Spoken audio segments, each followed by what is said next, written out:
성가대가 찬양하신 것처럼 하나님은 우리를 큰 환난과 곤고에서 세우시는 분입니다. 믿으시죠? 왜냐하면 우리가 믿고 섬기는 창조주 하나님께서는 너무나 신실하시기 때문입니다. 그분은 자기 백성을 지키고 보호하시되 끝까지 인도하시고 돌보아 주십니다. 이스라엘의 역사는 이와 같은 하나님의 손길을 잘 보여주지요. 성경을 통해 잘 보신 것처럼요, 이스라엘을 향한 하나님의 은혜와 사랑은요 너무너무 정확히 나타났어요. 그래서 신명기 4장에 보면 모세가 이런 고백을 하잖아요. 우리 하나님 여호와께서 우리가 그에게 기도할 때마다 우리에게 가까이 하심과 같이 그 신이 가까이 함을 얻은 큰 나라가 어디 있느냐. 모세가 뭐라고 얘기합니까? 도대체 우리만큼 은혜를 받은 민족이 니네가 아는 민족이 어디 있냐, 이렇게 얘기를 하잖아요. 그러니까 그 정도로 이스라엘은 분명히 하나님의 큰 은혜를 받았어요. 그 은혜를 받았다고 하는 것에는요, 그 은혜 안에 머물며 살 수 있는 방법도 주셨다는 뜻이에요. 즉 하나님의 뜻대로 살 수 있도록 하나님의 뜻과 마음이 명확히 드러나 있는 율법을 주셨죠. 또한 그 율법의 말씀에서 벗어나거나 어긋나지 않도록 여러 선지자를 보내셔서 때로는 책망하기도 하시고 때로는 위로하기도 하시고 권면하기도 하셨죠. 하지만 이스라엘은 어리석게도 이러한 하나님의 은혜와 사랑 안에 머물려고 하지를 않았습니다. 하나님의 율법에 주의하거나 귀 기울이지 않았고 신실한 선지자들을 멸시했습니다. 유일하신 하나님을 섬기려 하지 않고 한낱 우상을 숭배하는 일에 마음을 빼앗겼습니다. 이는 결국 거룩하신 하나님의 진노를 불러왔습니다. 하나님의 마음이 변한 게 아니에요. 이스라엘의 죄가 진노를 불러왔어요. 북이스라엘과 남유다의 패망은 철저히 불순종의 결과였습니다. 그런데 놀랍게도 이 이스라엘의 패망마저 성경에 보면 하나님의 선하신 손길이었죠. 즉 하나님께서는 자기 백성을 온전하게 양육하시려고 때로 징계하신 것입니다. 이스라엘이 부족하고 연약하다고 해서 그들과 맺으신 언약을 파기하신 것이 아니라 오히려 언약 백성답게 성장할 수 있도록 연단하시고 훈련하셨습니다. 이와 같은 하나님의 손길이 예루살렘 귀환을 통해 정확히 확인되었잖아요. 남유다 백성이 스스로 자유를 찾아 예루살렘으로 돌아온 것 아니에요. 하나님께서 놀랍게도 이방 왕의 마음을 움직이셔서 이스라엘 자손이 약속하신 기업을 되찾게 하셨어요.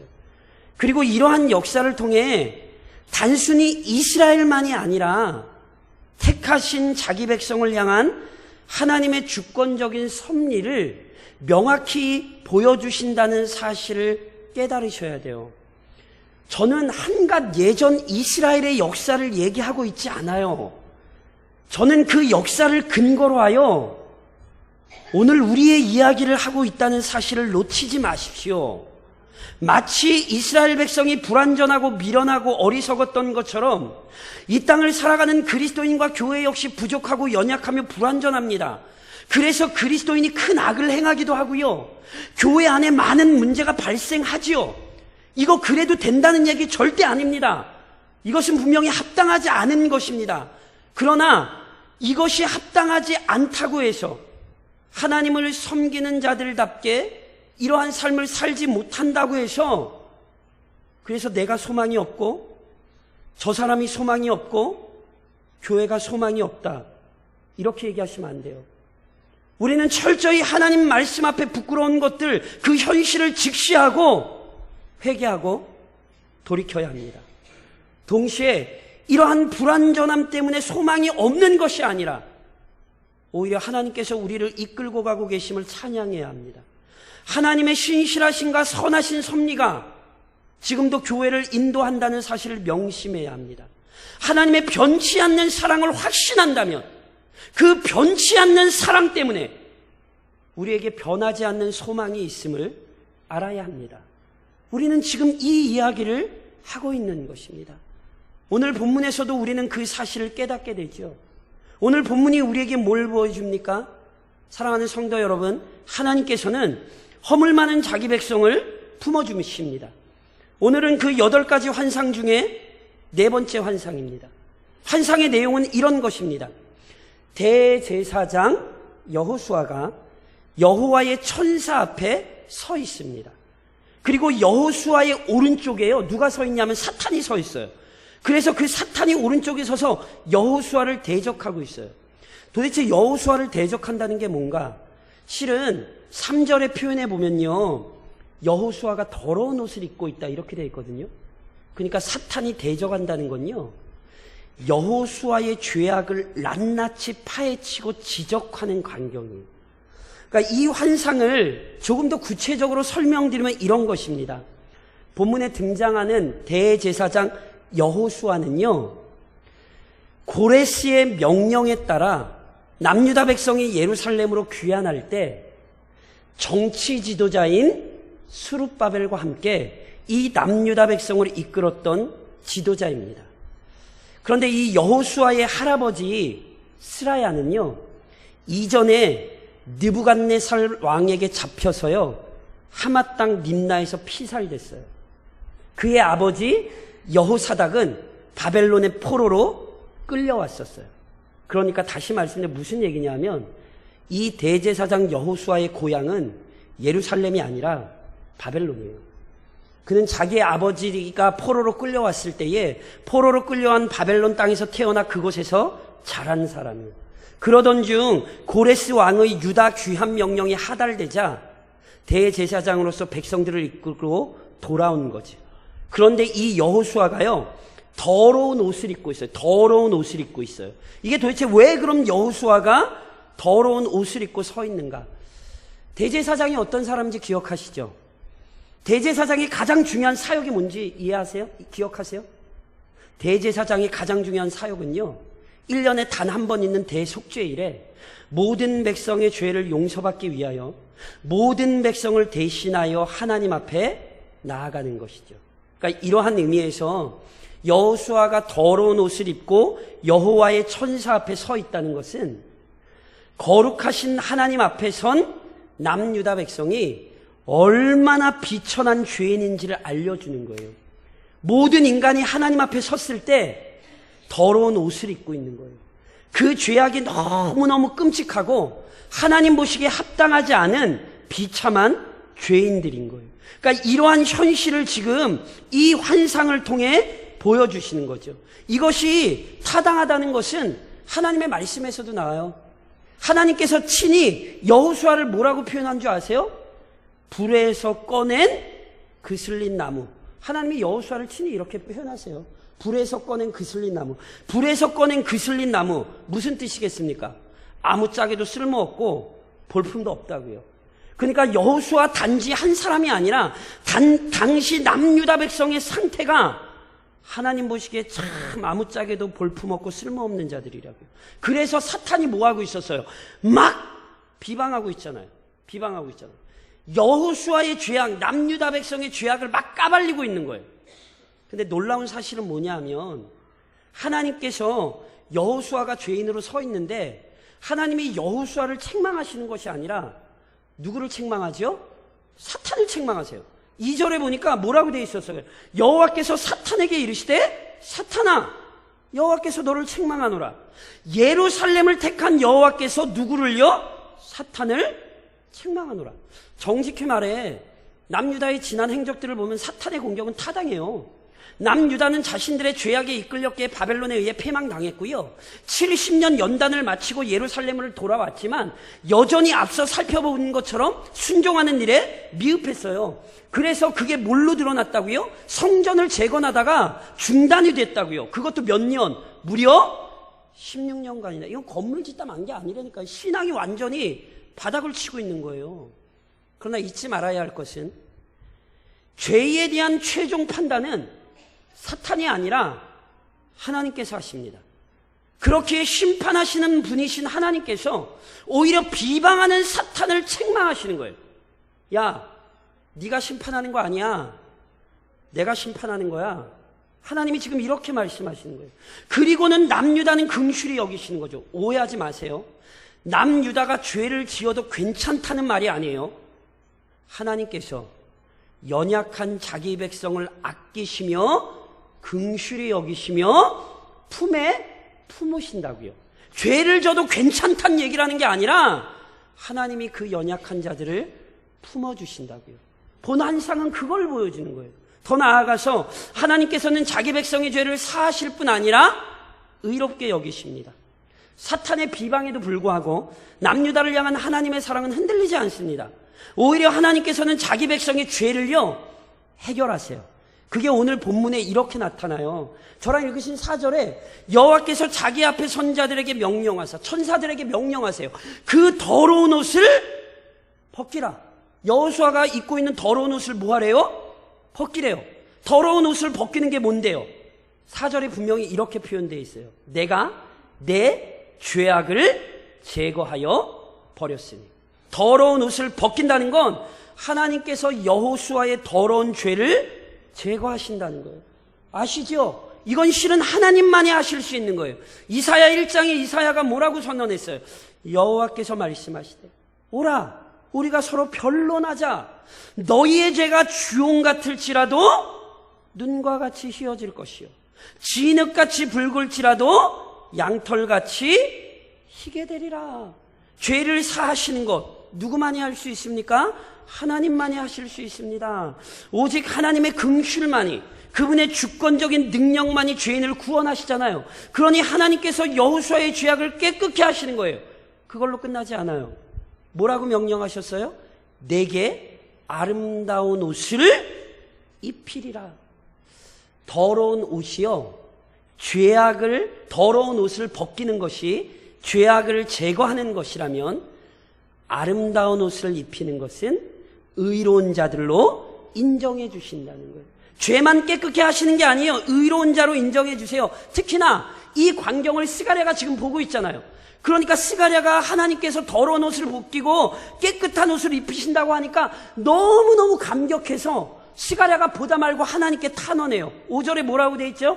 정결한 관을 그의 머리에 씌우소서. 하나님 옷만 입히지 마시고요, 정결한 관을 그의 머리에 씌워주세요. 정결한 관이 뭘까요? 출애굽기에 보면 이런 말씀이 있어요. 너는 또 순금으로 패를 만들어 도장을 새기는 법으로 그 위에 새기되 여호와께 성결이라 하고 그 패를 청색끈으로 관 위에 매되 곧 관 전면에 있게 하라. 이 패를 아론의 이마에 두어 그가 이스라엘 자손이 거룩하게 드리는 성물과 관련된 죄책을 담당하게 하라. 그 패가 아론의 이마에 늘 있으므로 그 성물을 여호와께서 받으시게 되리라. 제가 예전에 성막 말씀드릴 때 제사장의 복장도 말씀을 드렸죠.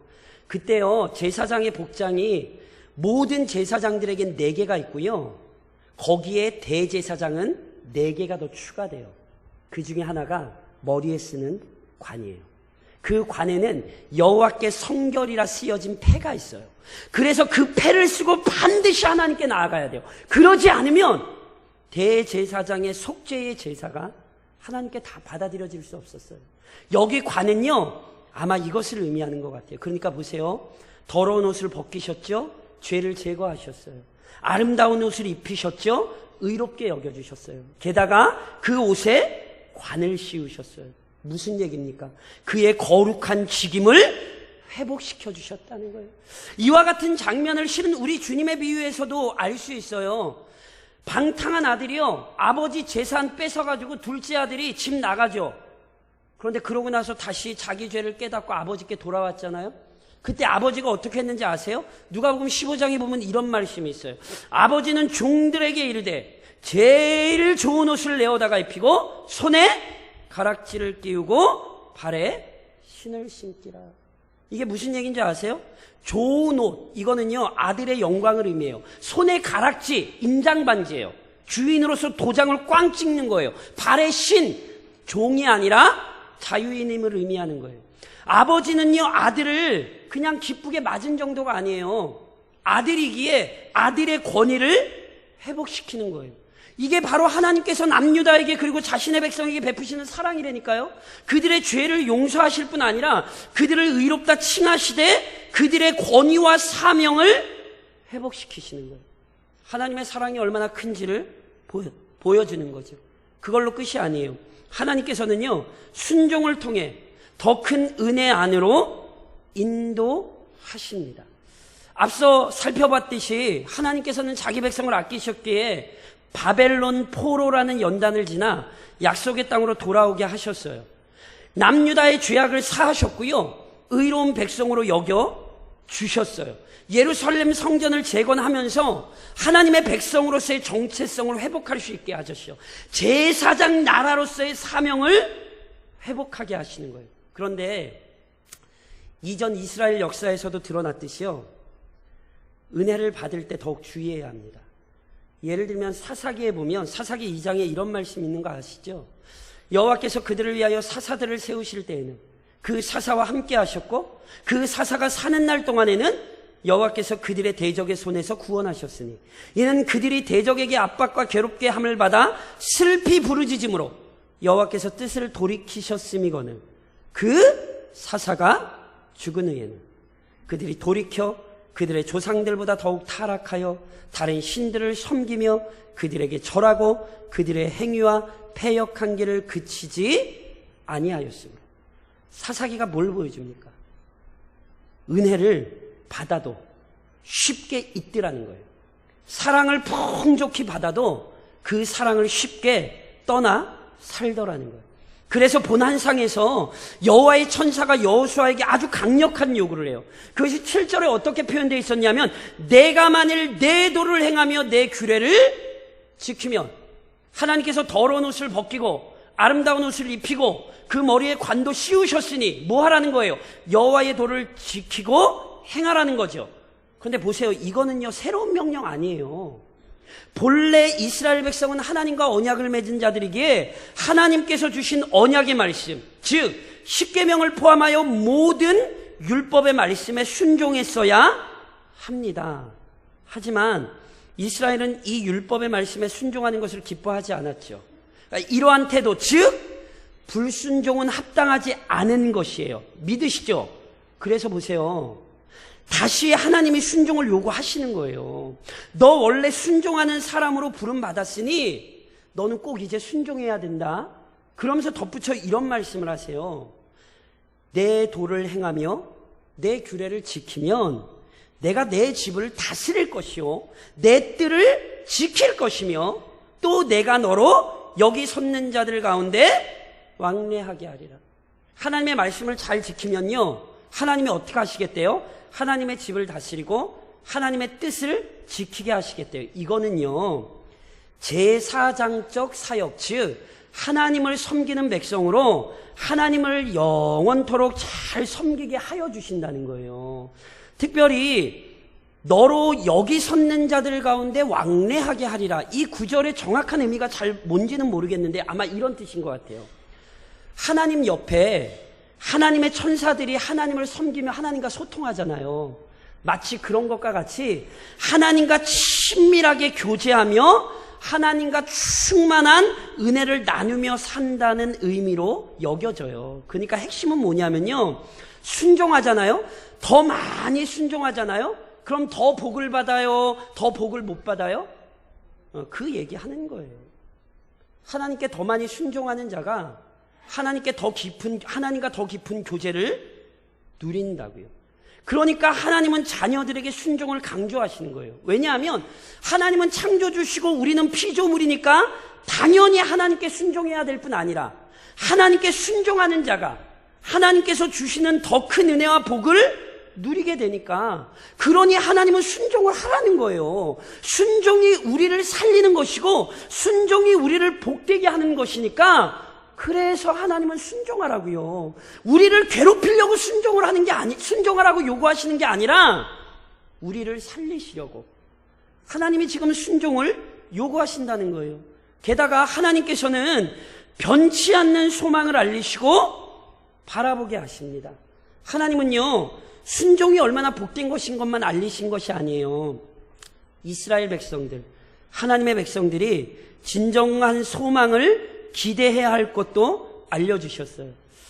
본문에 보면요, 대제사장 여호수아와 그의 동료들이 예표의 사람이라 불리거든요. 그러니까 여호수아와 그의 동료들이란 아마 제사장들을 의미하는 것으로 보여요. 그들이 예표의 사람이란 어떤 뜻이냐면 눈앞에 보이는 여호수아와 다른 모든 제사장들을 보면서 앞으로 오게 될 한 사람을 기대하고 그분이 오셔서 행하실 일을 기대하게 한다는 의미예요. 그러니까 여호수아와 제사장들은요, 언젠가 오실 한 분을 기다리게 하는 사람들이에요. 그러면 언젠가 오시는 한 분이 누군데요? 그것이 오늘 본문에 보면 두 가지로 표현이 됐어요. 하나는 싹이고요, 하나는 돌이에요. 그런데 구약 성경에 보시면요, 싹이나 돌이 다 뭐와 연관되냐면 메시아와 연관돼요.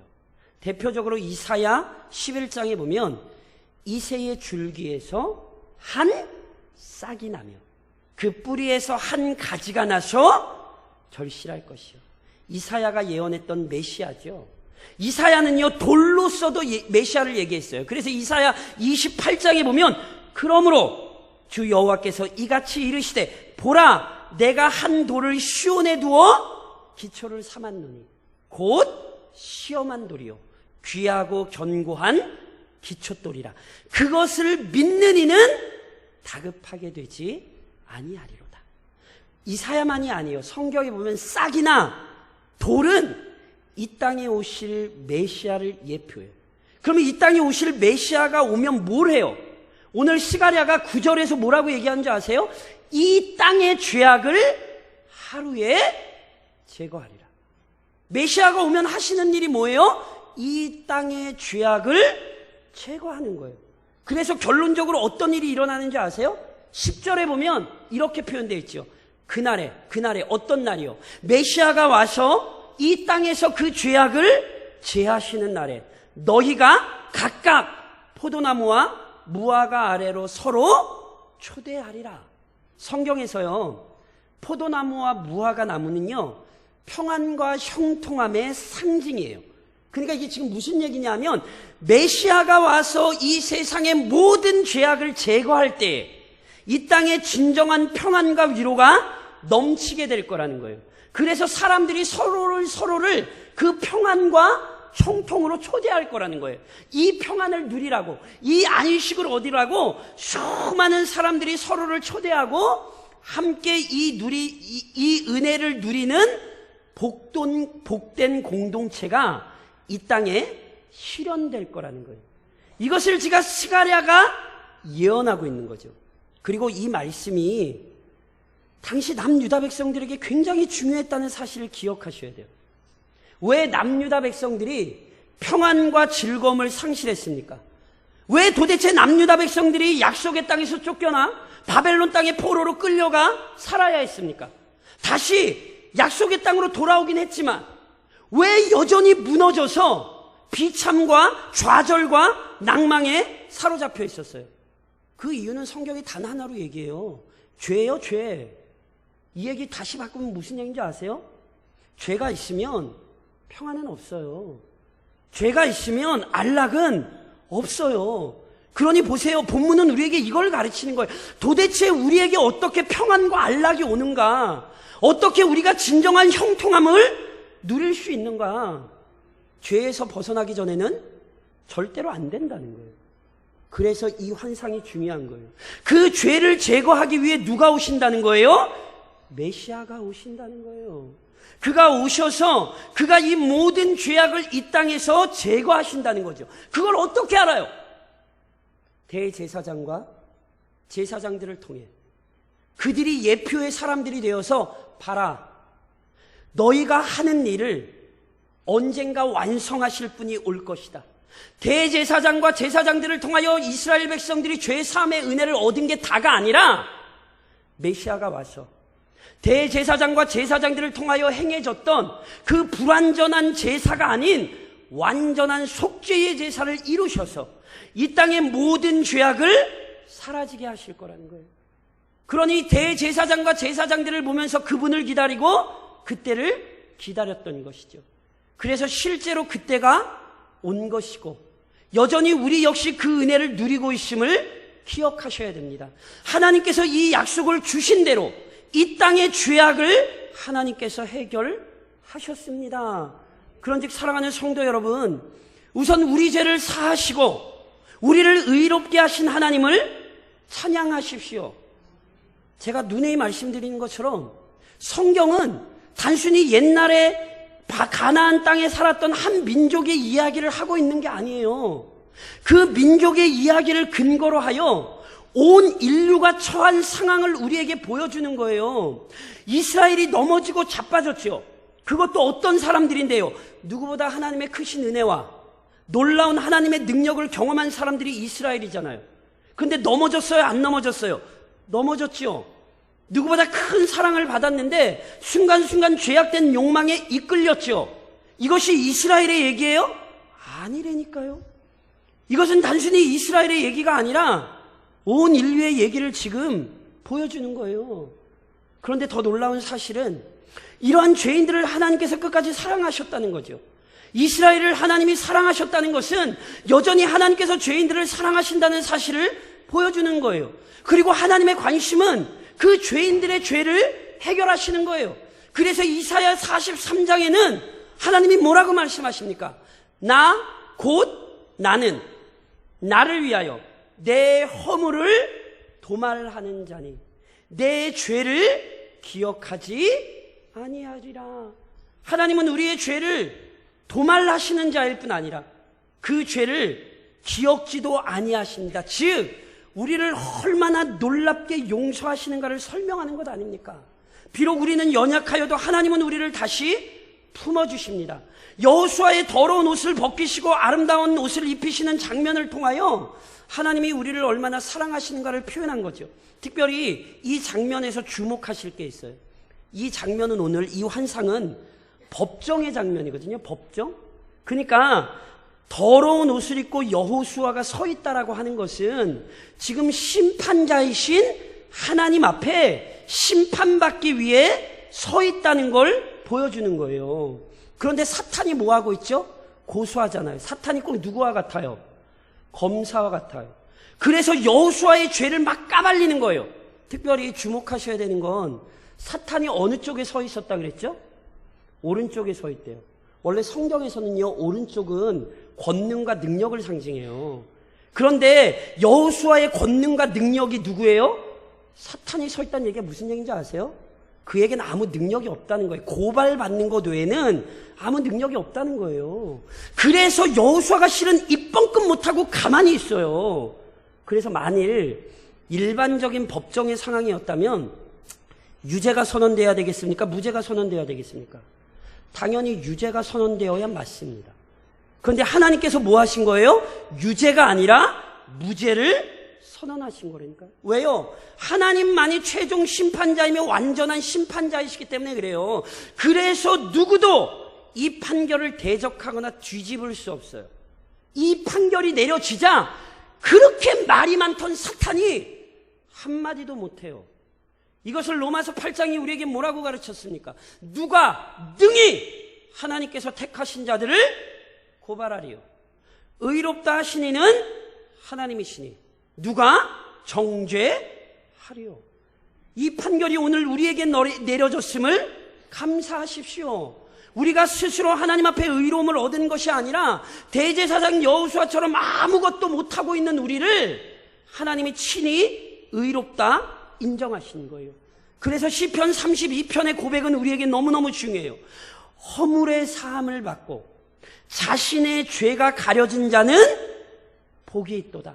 마음에 간사함이 없고 여호와께 정죄를 당하지 아니하는 자는 복이 있도다.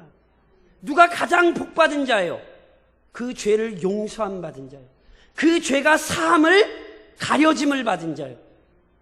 그러니 내가 복된 자입니까 아닙니까? 모르시겠어요? 죄가 사해졌는지 안 사해졌는지 모르세요? 그러니 내가 복된 자야 아니에요? 그 믿음이 우리에게 있는 거예요. 하나님께서 내 죄를 사하셨으니 내가 참으로 복된 자구나. 이 감격을 가지셔야 되는 거예요. 더 나아가 우리 죄를 위하여 헌신하신 그리스도를 신실하게 섬기십시오. 본 환상이 분명히 보여주는 것처럼 죄인이 의롭다 하심을 얻는 데 있어서 자기 스스로 무언가를 할 수 있는 것은 아무것도 없어요. 하나님께서 죄를 사하셨고요. 하나님께서 의롭다고 선언하셨어요. 아멘이세요? 그런데 하나님께서 죄를 용서하시고 하나님이 우리를 품어주신 것을요, 쉽게 가볍게 생각하시면 안 돼요. 무슨 말씀이냐면 하나님께서 그래, 내가 너 그냥 죄 없다고 해줄게. 무작정 이렇게 우리에게 무죄를 선언하신 것이 아니에요. 왜냐하면 하나님께서는 절대로 불의나 불법을 저지를 수 없는 공의로운 하나님이시기 때문에 그래요. 그러니까 정확히 말하자면 하나님께서 죄인들을 의롭다고 선언하실 수 있었던 이유는 죄인들이 저질러 놓은 죄에 대한 대가를 하나님이 해결하셨기 때문에 그래요. 이해하세요? 이것이 본 환상에서 이렇게 드러나게 됩니다. 자, 더러운 옷을 입은 여호수아가 누구 앞에 서 있었죠? 처음에 하나님이 아니에요. 누구예요? 여호와의 천사 앞에 서 있어요. 여호와가 아니에요. 여호와의 천사 앞에 서 있다니까요. 이 여호와의 천사가 누군데요? 첫 번째 환상에서는 골짜기 속에 화석류 나무 사이에 서 있는 붉은 말을 탄 자였고, 두 번째 환상에서는 모든 뿔들을 제압하는 완전한 대장장이로 나타나셨고, 지난 시간 세 번째 환상에서는 측량줄을 손에 들고 예루살렘으로 가서 그 하나님의 백성 공동체를 새롭게 하시되 열방에서 그의 백성을 모으는 자로 등장하신 거예요. 여기 등장한 여호와의 천사는 한낱 천사가 아니라 여호와 하나님과 동등한 권위를 가지신 제2위이신 성자 그리스도이십니다. 그래서 원래 여호수아가 누구 앞에 서 있어요? 여호와의 천사 앞에 서 있어요. 그런데 아세요? 분명히 여호와의 천사 앞에 여호수아가 서 있었는데 하나님께서 다른 천사들에게 명령하셔서 야, 더러운 옷 벗기고 아름다운 옷으로 입혀. 그럴 때 놀랍게 여호와의 천사의 위치가 바뀌어 있어요. 원래 여호와의 천사는 어디 있었냐면 심판정에 앉아 계셨어요. 그런데 나중에 여호수아가 이롭게 될 때 여호와의 천사가 어디 있죠? 5절 하반절은 분명히 이렇게 기록해요. 여호와의 천사는 곁에 섰더라. 누구 곁에요? 오른쪽에서 사탄이 막 여호수아를 비방하고 있었는데 그 비방을 당하고 있던 여호수아의 옆에 놀랍게 여호와의 천사가 어느 순간 서 있어요. 이것이 무슨 말씀입니까? 빌립보서 2장은 우리에게 이렇게 설명하죠. 그는 근본 하나님의 본체시나 하나님과 동등됨을 취할 것으로 여기지 아니하시고 오히려 자기를 비워 종의 형체를 가지사 사람들과 같이 되셨고 사람의 모양으로 나타나사 자기를 낮추시고 죽기까지 복종하셨으니 곧 십자가에 죽으심이라. 심판자의 자리에 앉아 계셔야 합당한 그분이 놀랍게 죄인의 자리로 내려오셨습니다. 그가 죄인을 살리기 위해 죄인 곁에 서셨고 죄인을 대신하여 모든 고난을 받으셨죠. 특별히요, 이 고난에 대해 일부 학자들이 오늘 본문에서 메시아를 한 돌로 설명할 때 하나님께서 그 돌에 새길 것을 새기겠다고 말씀하시거든요. 도대체 그 돌에, 메시아인 그 돌에 하나님이 새길 것을 새기겠다는 게 도대체 무슨 의미인가? 요한복음 20장에 보면 이런 말씀이 있습니다. 도마에게 이르시되 내 손가락을 이리 내밀어 내 손을 보고 내 손을 내밀어 내 옆구리에 넣어보라. 그리하여 믿음 없는 자가 되지 말고 믿는 자가 되라. 하나님이 우리를 살리시려고 그 한 돌이신 그리스도의 몸에 새기셨어요. 뭐를요? 못자국을, 창자국을 그의 몸에 그 돌에 새기셨기에 그의 죽음으로 말미암아 우리가 생명을 얻었습니다. 이것이 우리가 하나님 앞에 의롭다함을 얻게 된 위대한 근거입니다. 하나님은 아무 이유 없이 우리를 의롭다 하신 것이 아니라 그의 아들 예수 그리스도가 우리의 자리에 서서 우리의 편이 되사 우리를 위하여 모든 고난을 감당하셨기에 하나님께서 우리를 의롭게 여기실 수 있었습니다. 그런즉 사랑하는 성도 여러분, 우리를 살리신 그리스도의 헌신에 영광을 돌리십시오. 그를 가장 소중한 분으로 사모하십시오. 그분과 날마다 동행하는 것을 가장 복된 삶으로 여기십시오. 예수의 몸에 새겨진 그 십자가의 형벌이 나를 살렸다는 사실을 기억하고 그리스도를 신실하게 섬기십시오. 그리고 이를 위하여 언젠가 이루어질 완성의 관점에서 현재를 이해하는 신앙을 확고히 세우십시오. 저랑 스가랴가 보았던 8가지 환상을 지금 살펴보고 계시잖아요. 환상의 내용이요, 쉽지 않아요. 제가 요즘 죄송합니다, 죽을 맛이에요. 왜냐하면 이걸 먼저 제가 이해를 해야 되는데 이 해석이 너무너무 어려워요. 그런데 하나 분명한 거 있어요. 이 8가지 환상이 우리에게 보여주는 건 분명해요. 뭐냐면 이미 하나님의 나라는 이루어졌고 언젠가 그 하나님의 나라가 완성될 거라는 거예요. 변치 않는 소망은 다른 게 아니에요. 이미 이 하나님의 나라가 이루어졌고 언젠가 그 하나님의 나라가 완성될 거라는 거죠. 4번째 환상에서도 이게 이렇게 설명이 된 거예요. 하나님께서 싹으로 표현하셨든지 돌로 표현하셨든지 대제사장과 그의 제사장들로 예표를 하셨든지 그의 아들 예수 그리스도를 보냈습니까? 안 보냈습니까? 보냈죠. 그래서 그의 몸에 하나님의 위대한 사랑이 새겨졌죠. 그래서 그로 말미암아 이 땅에 하나님의 나라는 시작되었습니다. 하지만 잊지 마십시오. 아직 완성되지 않았습니다.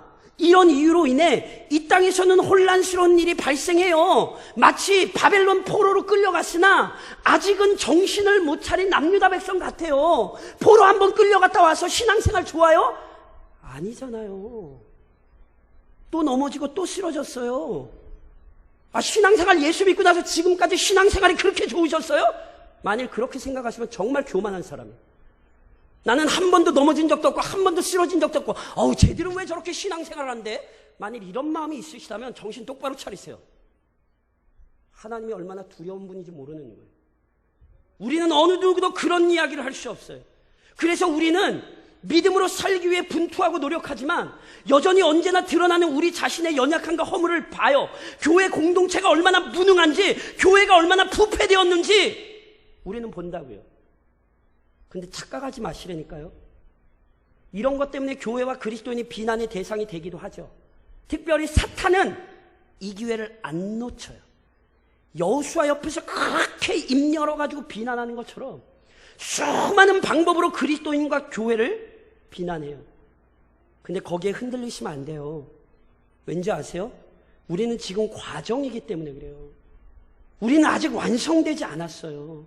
그러니 우리는 완성된 것을 확신하면서 현재의 신앙을 세워나가야 돼요. 예를 들면 이런 거죠. 현재 자신이 지닌 연약함과 부족함을 인정하십시오. 때로 자신의 어리석음을 보게 될 때 진실한 마음으로 회개하십시오. 시편 34편이 우리에게 무엇라 가르칩니까? 여호와는 마음이 상한 자를 가까이 하시고 충심으로 통회하는 자를 구원하시는도다. 제가 제일 당황스러운 기도 제목이 뭔지 아세요? 저는 별로 그렇게 회개할 게 없는 것 같아요. 죄송하지만 저는 이런 성도들 많이 봤어요. 그 성도는 정말 지금 성도인가부터 고민하셔야 돼요. 진짜 믿음의 성도는 날마다 회개할 것이 넘쳐나는 자입니다.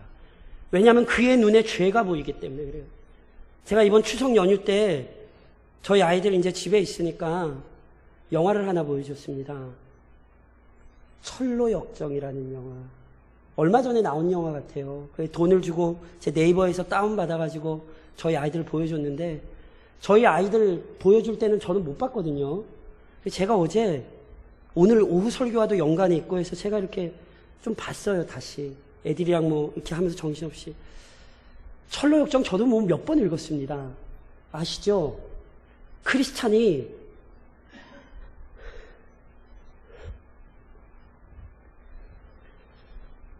그 주인공이 성경을 읽고 나서 뭐가 보이냐면 자기 등에 침이 보여요.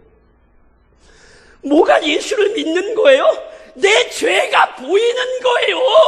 내 죄가 얼마나 끔찍한지, 이게 얼마나 무거운 짐인지 그걸 보는 거예요. 그리고 그게 느껴지는 거예요. 내가 죄짐을 지고 있구나. 그런데 놀랍게 교회가 착각을 해요. 그 죄가 없는 거라고. 자기는 그 죄에서 상관없이 산다고 놀랍게 착각을 하고 살아요. 죄송합니다. 개인의 죄가 보이는 은혜가 임하시기를 주님의 이름으로 축원합니다. 그래서 때로 누군가 자신의 연약함을 지적한다면 겸손히 인정하십시오. 그리고 자신의 모습 때문에 누군가에게 상처를 입혔다면 용서를 구하십시오. 마태복음 5장이 우리에게 무엇라 가르칩니까? 그러므로 예물을 제단에 드리려다가 거기서 내 형제들에게 원망 들을 만한 일이 있는 것이 생각나거든 예물을 제단 앞에 두고 먼저 가서 형제와 화목하고 그 후에 와서 예물을 드리라. 우리는 자신의 연약함과 허물을 아는 사람이에요. 그게 정상적인 신앙생활이에요. 물론 그것만 따지시면 안 돼요. 우리는 내 허물만 보는 게 아니에요. 다른 사람의 연약함과 부족함을 보게 되죠. 그럼 어떻게 하셔야 돼요? 그 연약함을 위해 기도해 주십시오. 비난은 사단이 하는 일이에요. 그리스도인은 비난하는 사람들이 아니에요. 그리스도인은 책망하는 사람들이 달라요. 책망은 바른 길을 제시하여 돌아오도록 촉구를 하는 거예요. 비난이 아니에요, 이건. 그러니 책망은 그 영혼을 사랑하는 마음이 없으면 안 돼요.